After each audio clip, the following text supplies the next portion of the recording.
ಇನ್ನ ನೋಡ್ರಿ ಇಲ್ಲಿ 1,00,000 ಇಟ್ಕೋರಿ 31 ಜಿಲ್ಲಾ ರೈತ ಸಂಘದ ಒಬ್ಬ ನನ್ನ ನಾಯಕ ಅಂತ ಹೇಳಿ ನೀವು ನಿಮ್ಮ ಮಕ್ಕಳಿಗೆ ತಿಳಿಸಬೇಕಾಗಿರ್ತಕ್ಕಂಥದ್ದು ಬಂಧುಗಳು.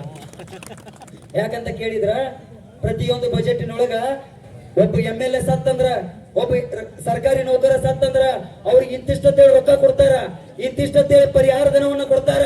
ಅದು 1000 ಲೆಕ್ಕದೊಳಗಲ್ಲ, ಲಕ್ಷದ ಲೆಕ್ಕದೊಳಗಲ್ಲ, 10 ಲಕ್ಷ ಗಟ್ಲೆ.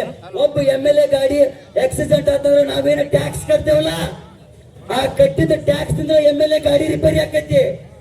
ಆದ್ರೆ ರೈತ ಕಬ್ಬು ಬೆತ್ತಾನ ಮಾಡಿದಾಗಿಂದ ಹಿಡಿದ, ನೆಲದಾಗ ಹೋಗದಾಗಿಂದ ಹಿಡಿದ ಫ್ಯಾಕ್ಟ್ರಿ ಕೊಯ್ಯು ಮಟ್ಟ ಅವ್ರಿಗೆ ಎಂಟ್ರಿ ಕೊಡ್ತಿರ್ಲಿಲ್ಲ.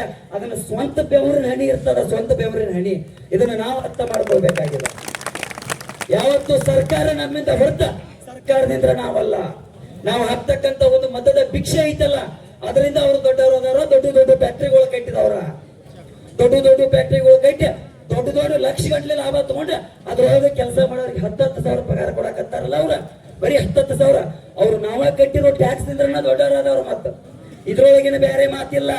3,500 ಏನು ನಮ್ಮ ಸಂಕಲ್ಪ ಐತಿ, ಅದ ಹಾಗೆ ಅಕ್ಕೈತಿ.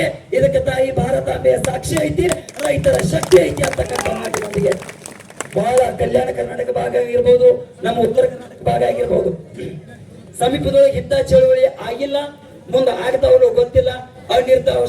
ಅನಿರ್ದಿಷ್ಟ ಹೋರಾಟಕ್ಕೆ ಏನು ತಮ್ಮ ಕರೆ ಕೊಟ್ಟದ, ಅಹೋರಾತ್ರಿ ಹೋರಾಟನೂ ಆಗ್ತದ, ಆಮರಣಾಂತ ಹೋರಾಟನೂ ಆಗ್ತದ. ನಮ್ಮ ಕರೆಗೆ ನೀವೇನಾದ್ರೂ ಬೆಂಬಲವನ್ನ ನೀಡಲಿಲ್ಲ ಅಂದ್ರ, ನನ್ನ ಮಾತು ಏನಂದ್ರ, ನಿಮಗೆ ಇಷ್ಟ ಆಗಿ ಸರ್ಕಾರಕ್ಕೆ ಮಾತು ಮುಟ್ಟಬೇಕಂದ್ರ ಪ್ರತಿಯೊಬ್ಬರು ಹಸಿರು ಶಲ್ಯಗಳನ್ನ ಹಿಡ್ರಿ. ಒಂದು ಬಾರಿ ರಾಜಕಾರಣಿಗಳಿಗೆ, ಮಾಲೀಕರಿಗೆ ಎತ್ತೆಚ್ಚು ತೋರಿಸಿ. ಇದು ರೈತರ ಸಂಘಟನೆ, ಇದು ರೈತರ ತಾಕತ್ತು. ಬೋಲೋ ಭಾರತ್ ಮಾತಾ ಕಿ ಒಂದೇ. ರಾಜ್ಯ ರೈತ ಸಂಕುಲಕ್ಕೆ, ರಾಜ್ಯ ರೈತ ಸಂಘಕ್ಕೆ ಪ್ರತಿಯೊಬ್ಬರಿಗೂ ನನ್ನ ಹಣೆ ಹಚ್ಚಿ ನಮಸ್ಕರಿಸ್ತೇನೆ. ಭಾರತ್ ಮಾತಾ ಕಿ ಜೈ.